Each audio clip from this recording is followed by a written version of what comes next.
We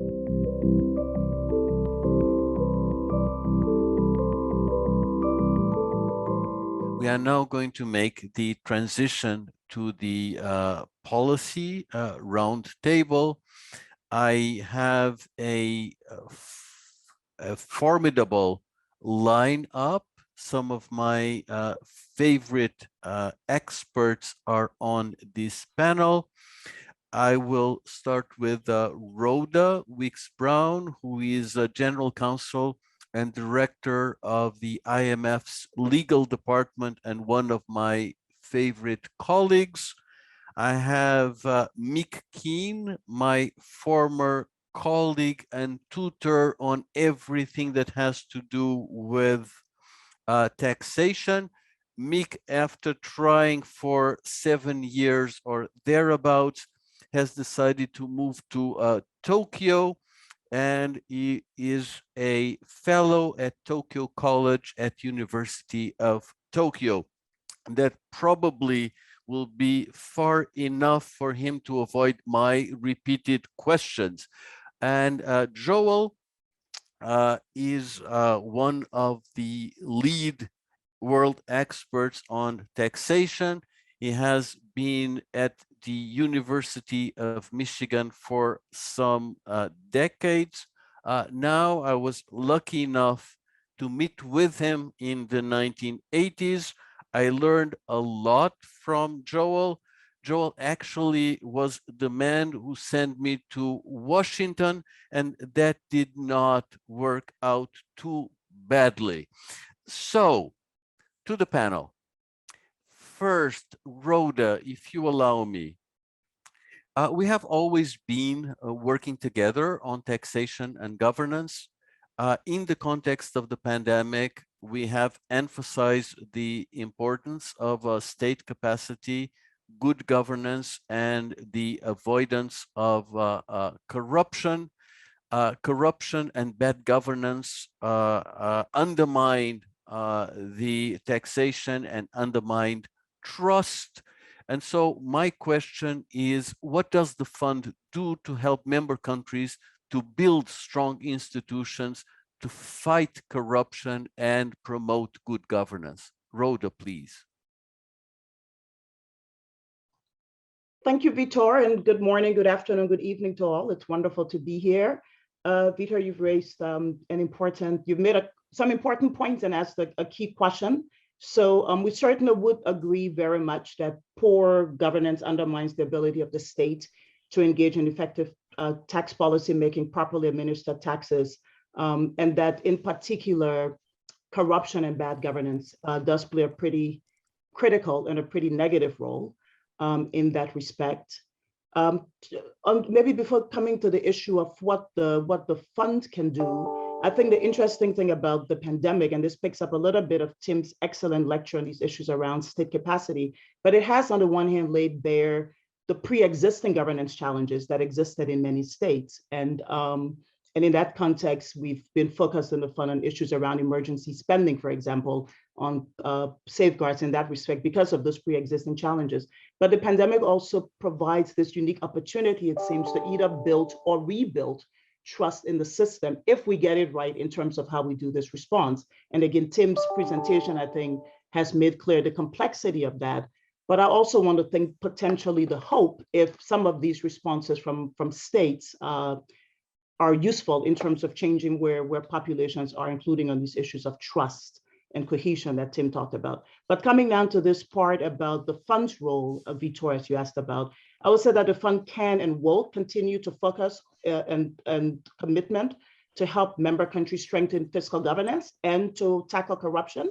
This is important for the fund, not only because we like to talk about issues about corruption and how bad it is, but because it's important, it goes to the fund's core mandate of macroeconomic stability, helping member countries achieve strong, sustainable economic growth. The guiding framework for us, as you know, Vitor, but maybe I should mention to the audience, is the 2018 policy that our executive board adopted on issues of to strengthen the fund's engagement in governance and corruption. An important part of that policy is that the focus is not only on corruption, even though it's loosely referred to as the corruption policy, but it does cover all aspects, key aspects of economic activity that are relevant for corruption and for addressing governance. And this includes fiscal governance, central bank governance, and the rule of law. Deficiencies in these areas are basically the cracks through which corruption can come up in state functions. And so again, focusing only on corruption and ignoring these other areas wouldn't work. Corruption operates both as a symptom and as a cause of poor governance. And therefore, there are multiple but interlinked entry points in the fund's own response to this. So just quickly with respect to the legal department in particular, working very closely with FAD, one key area is our work on tax law design. An aim of this work is to strengthen tax law frameworks to improve tax governance and prevent corruption. There's many examples, but I mentioned just two that have been discussed publicly recently. But we helped Sri Lanka to implement a modernized tax law as a flagship reform under the IMF supported program. And that contains safeguards to strengthen tax governance, anti-corruption efforts, and taxpayer protection. More recently in Sierra Leone, we've helped them to enact the Extractive Industries Revenue Act, again, achieve tax predictability by reducing the discretionary application of the tax law by tax administration. And the success of both of these law reform efforts was recently recognized in the joint IMF OECD surveillance report for the G20 on tax certainty. Beyond, and again, there's much more I can say on this issue of fiscal governance, but I wanted to touch a little bit on our more general work on corruption, which emphasizes taking a holistic approach to identifying and addressing corruption vulnerabilities. We do in-depth governance diagnostic reports, for example. We've done those in a number of countries in conjunction, again, with the Fiscal Affairs Department and other departments in the fund. But these provide the basis for establishing a more comprehensive approach to fighting corruption. And these reports are made public, which is an important part of this whole issue of working in this area. So you have transparency and society, civil society in countries that have issued these reports have played a very active role. And then the final piece I would mention, again, Vitor, this is a very multifaceted work, as you know, but the final piece I'll mention in the short time we have is that our advice also focuses on the design and sequencing of anti-corruption efforts. Again, in the fiscal governance area, but also more broadly, the relationship between addressing corruption and strengthening the rule of law and strengthening the role of audit agencies. That's something we've begun focusing on more deeply recently in addressing corruption. And a final important new element is that we're discussing is the need to factor in corruption and governance reforms at a very early stage in the engagement with countries, particularly with fragile states. I think the lesson we've learned over the years is that in many countries, rather than putting all these reforms as something you do after stability, it's important to have them as an important part of the program design at a very early stage. And that, I think, will be an increasing focus of our work together in this area, Vitor. Let me stop right there, given the time constraints. Thank you. Thank you so much, Rhoda. Joel, if I may approach you now, you have in your work emphasized very much that we should think about taxation as a system. We should think about tax system encompassing tax policy and revenue administration. In the context of COVID-19, we can distinguish three phases: the phases of the lockdown, a phase of recovery, and then a phase where tax revenues will have to increase given the demands on the public budget on the spending side and the accumulation of debt. How do you see the tax systems coping with these various challenges over time? Yeah, thanks, Vitor. It's a pleasure to be part of this panel. I want to step back before I get to your questions and look at the big picture here. I remember in April of 2020, right at the beginning of the pandemic, the Washington Post ran an article entitled, "The Role of Government Has Changed Overnight." And that it was certainly true in the US. It precipitated fiscal interventions of unprecedented scale and nature, loan guarantees, job retention schemes, direct transfers, etc. Whether it will lead to long-lasting changes remains to be seen.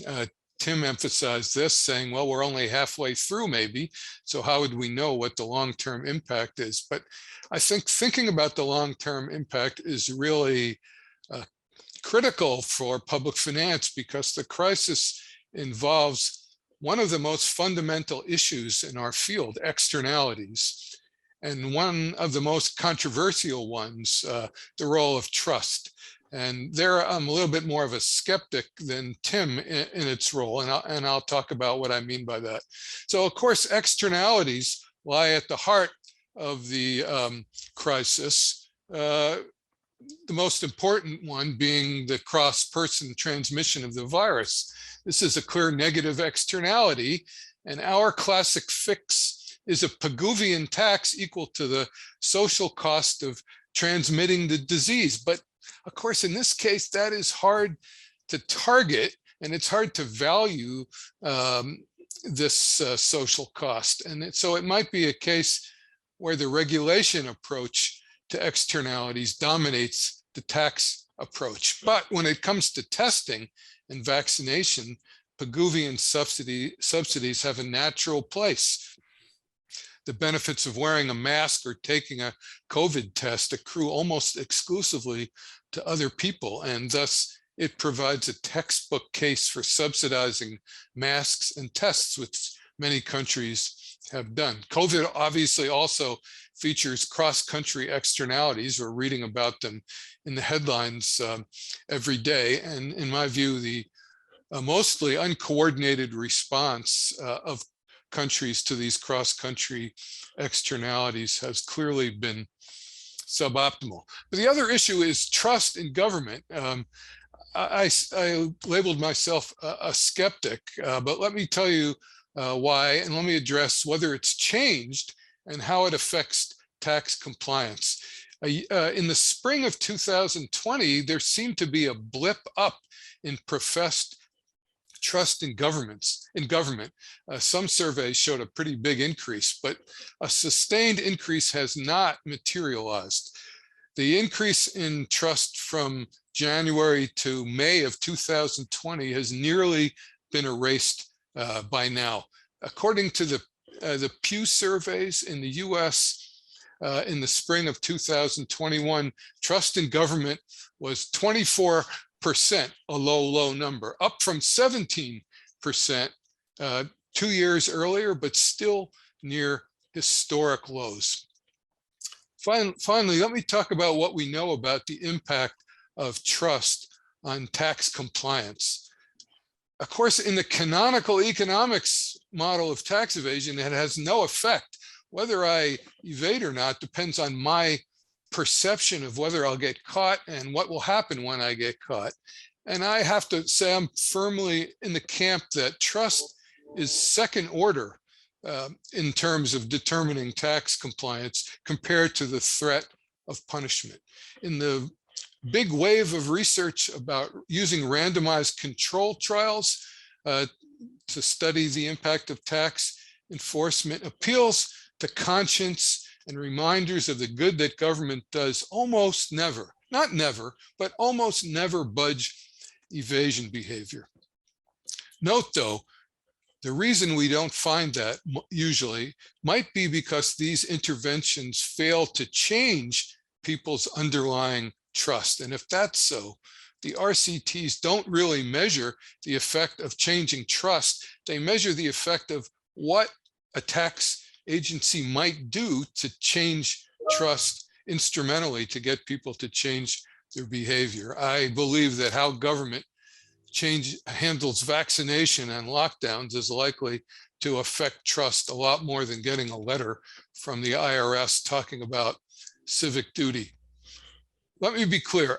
I certainly recognize and acknowledge that looking across countries, a trusting citizenry is associated with larger government. And the correlations that Tim showed us are fascinating. But keep in mind, these are correlations.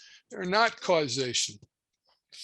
Survey evidence suggests also that in countries with a high level of government involvement, people are more likely to find tax evasion to be acceptable, which is consistent with the view that the tax burden that big government entails eroding the rule of obedience that taxpayers exhibit toward government. So let me stop there.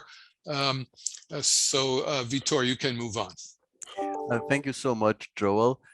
You answered a much better question than the one I asked. Let me move to Mick.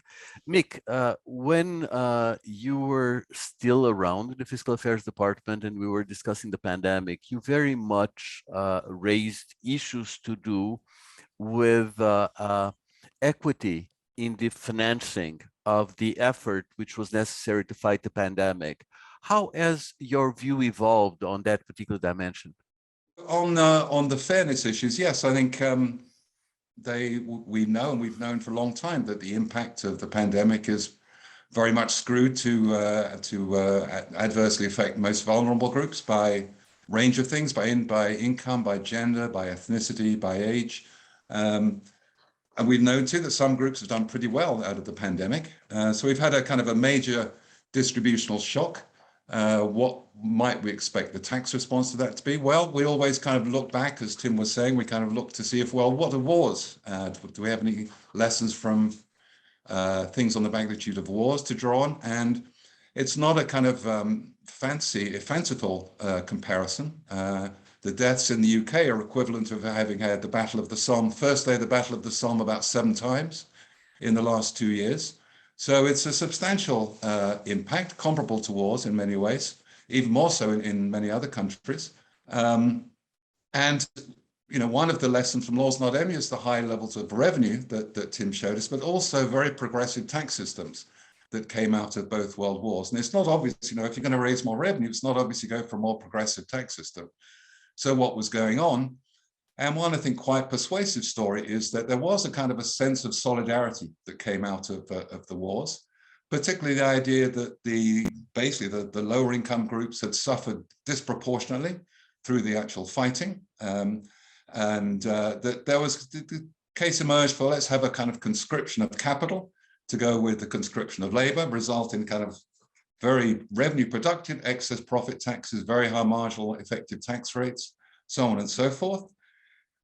Putting that in context, we've seen from the work of Alex and Paula that, you know, there is some sense that exposure to COVID increases support for progressivity of various kinds. A little bit also, I guess, in Julia's work.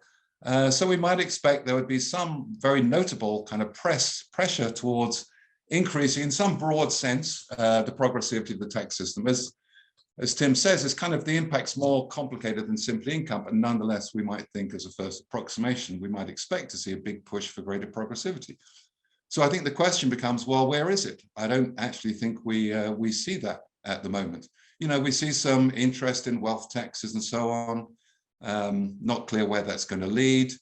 We're not really taking on big issues like inheritance tax or capital gains tax, where we know there are lots of things we could relatively straightforwardly do to make that a more effective progressive tax. So we don't really, carbon tax, we know, picking up Tim's last theme, we know that that's something that we would like to see pressed more generally. And we could talk maybe about how to make those things more appealing, how to make them more palatable. But I think there's a question of, well, you know, why don't we see more pressure for this kind of activism on through the tax system? You know, who would have guessed that the main kind of social issue would become whether or not to get vaccinated or whether or not to wear a mask? We might have predicted it would be rather more to do with dealing with some of these kind of broader fiscal fairness issues. I guess we do see the international tax reform, which is really very dramatic, very historic, may have some links with the pandemic and getting through some notion of we need to tax digital companies more effectively, but kind of peripheral. So I think there's a kind of question, well, how would we explain that there isn't more pressure for this kind of effort? Maybe the tax system's actually been seen to have done a pretty good job.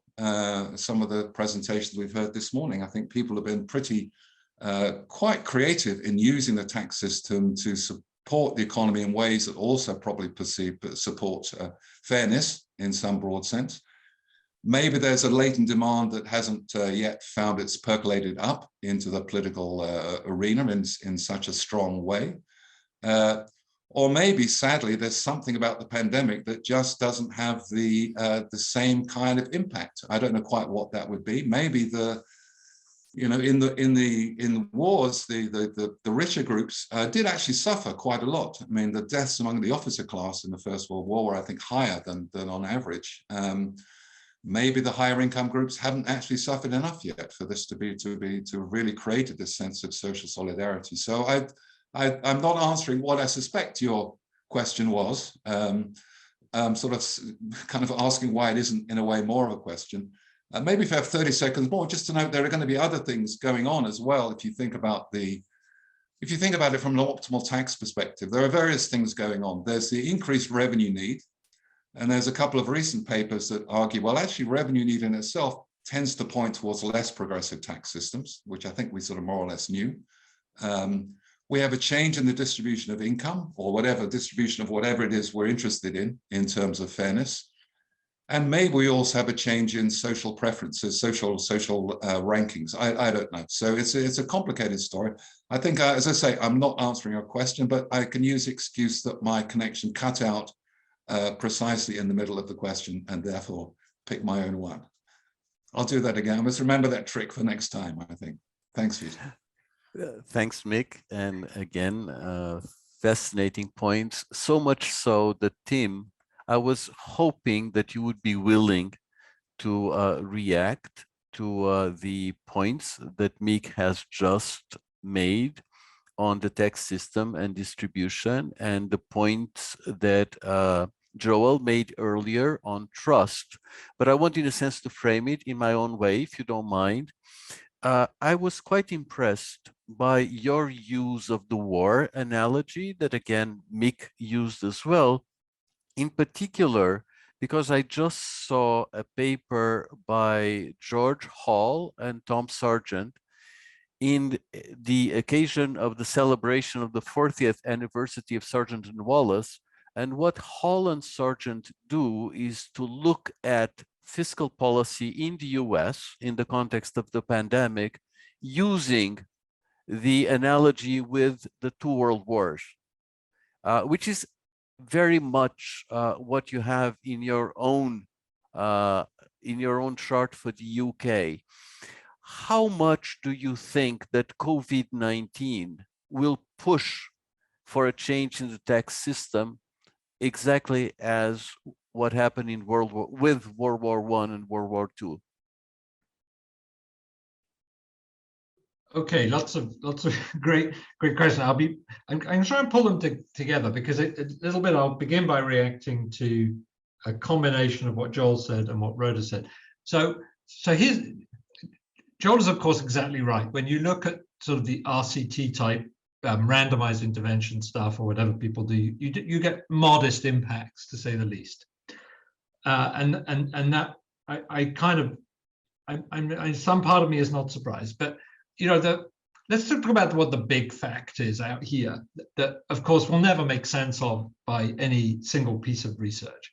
We have a small group of countries, I'll call them the Scandies, as a kind of, they have the lowest corruption levels in the world. They have the highest levels of social provisioning in the world. They have the highest levels of trust in government in the world.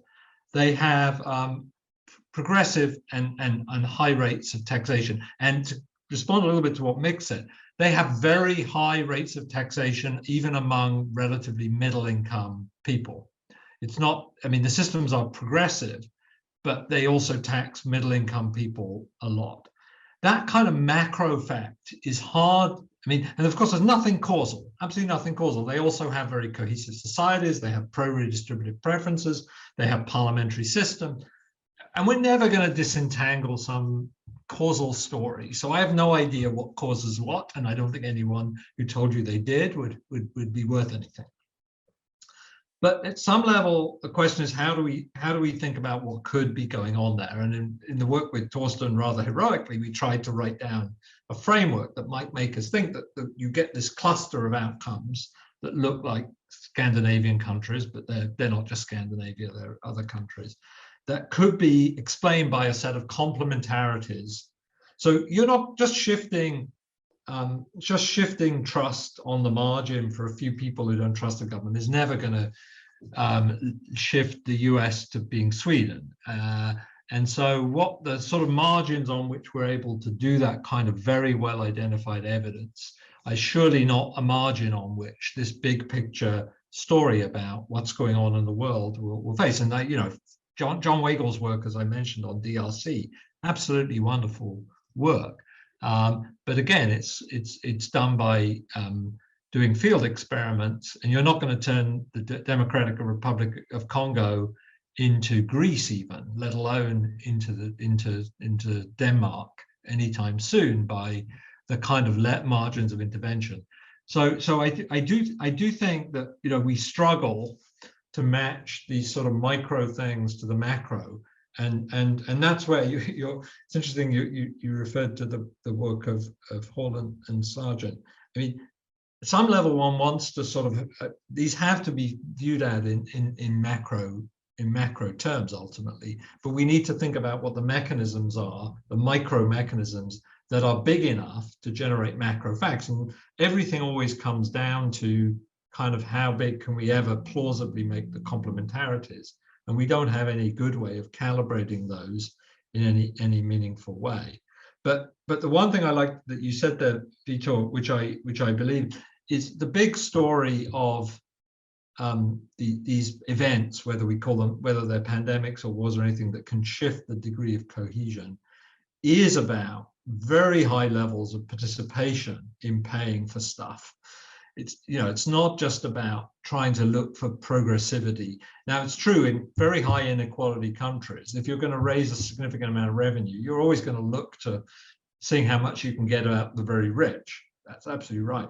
But the nature of the social contract that you really want to get has to be much more than, oh, this is a victimless tax for most people because they just want it to fall on the rich.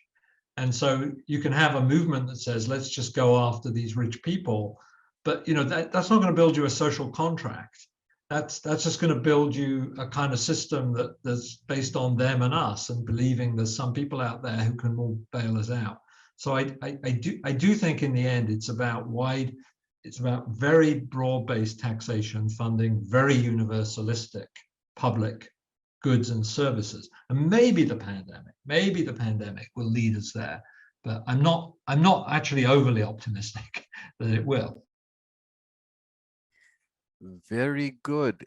Look, we're a little behind schedule, and so I will change the choreography to go to the last round just now.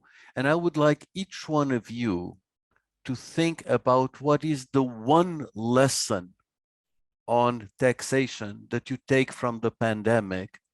And Tim, if you don't mind, I will have you first, and so I'll go in exact opposite order from the round before. So Tim, please, your lesson from the pandemic.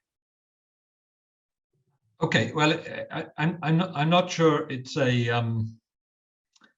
it's just on taxation, but what I have been struck by is the degree of flexibility that we've been able to exploit in our systems that we have.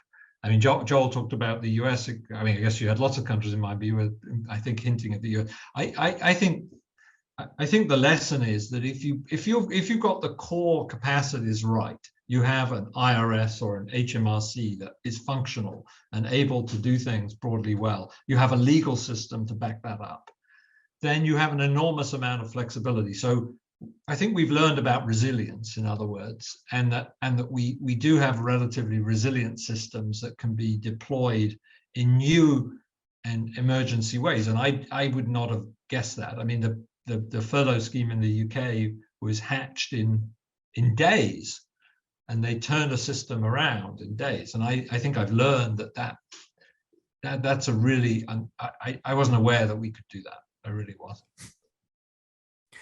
Thanks, Tim. Mick, your lesson. Well, sadly, mine is pretty much the same as Tim's. I think it's been the kind of flexibility and creativity that's been shown in using tax systems has been really quite impressive. So on some measures of social support as well, I'd say. And even in some countries that we wouldn't necessarily think of as the highest state capacity countries, I think have really done quite an impressive job in terms of creativity.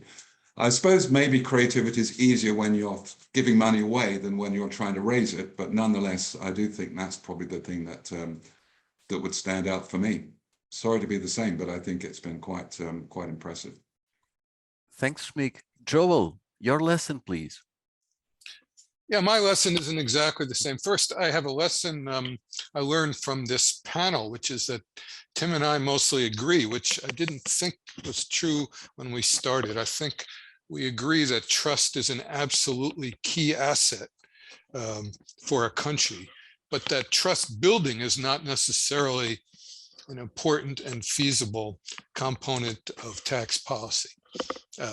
That's my sense of the agreement. Now, on the policy lessons, my lesson is that although many people have characterized the policy response to the pandemic as a war, certainly unlike World War I and World War II, the pandemic has not inculcated a widely held view that we're all in this together and that the government should act aggressively to ensure that the burdens suffered should be shared fairly. That might be a peculiarly American perspective on what's happened, but that's what I've learned. The policy responses, therefore, may end up being more in the social safety net than in the tax system. Thanks, Joel. Rhoda, your lesson, please.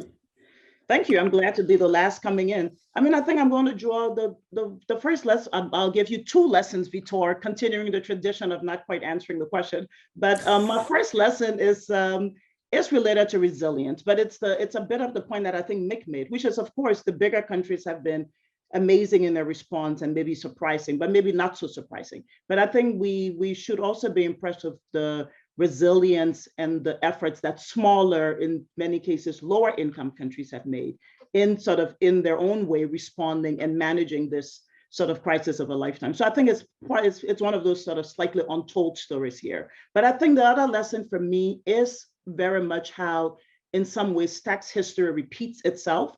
I know the general consensus of the panel, and I agree with that, has been that, on things like solidarity taxes and even some of the more basic responses to inequality, we haven't quite seen as much as many of us would have liked. But again, maybe it's the optimist in me. I like to think in some cases, it may still be early days yet. We are beginning to see some signs. Argentina, for example, has recently adopted a law which, if I understand it correctly, it's a one-off wealth tax has been adopted. And certainly there's discussions going on in places as diverse as Canada and Singapore. So again, maybe not quite in the US and quite in other places, but I do think this idea of, because people recognize and are looking at things like inequality and the role of the state more broadly, that we could see more emerging. And again, in that sense, it will be a lesson in tax history repeating itself, which goes back not only to the world wars, which Tim and others have talked about, but even earlier. This goes back all the way to ancient Greece, the notion of capital levies, solidarity taxes in these sort of circumstances. So I remain optimistic. Maybe that's how I will end it. Very good. So I must thank all of you for a wonderful panel. I think the exchange was quite inspiring. You exercised very good judgment, ignoring completely the questions that I had put to you, because you had very important things to say and to contribute, and the panel was much better because of that. I want to thank you, team, for a exceptionally enlightening lecture in which you spoke about state capacity, trust in government. You spoke about COVID, you linked it to climate change. To my mind, climate change is a little bit like COVID in slow motion. And as a matter of fact, that slow motion makes it harder to manage, because there is always the hope that things will improve with time, which of course they will not. So climate change is going to be a very, very important challenge going forward. I was quite struck by the amount of agreement in the panel, both on analysis, for example, on trust between Joel and Tim, but also on the various positive and normative considerations. The participants in the panel were of the view that it is surprising that solidarity did not play out more strongly in the context of COVID-19, and that deeper changes in the tax system do not seem to be more salient at this point than they are. One of the optimistic points of the panel is the fact that government intervention in general and tax systems in particular proved to be very adaptable and resilient. And that was also one of the lessons from the first session. This is definitely not a comprehensive set of conclusions. My favorite sentence from this morning was from Tim. Tim said, and I quote, "Tax can be used as a proxy for state capacity." And I do believe that that is very right.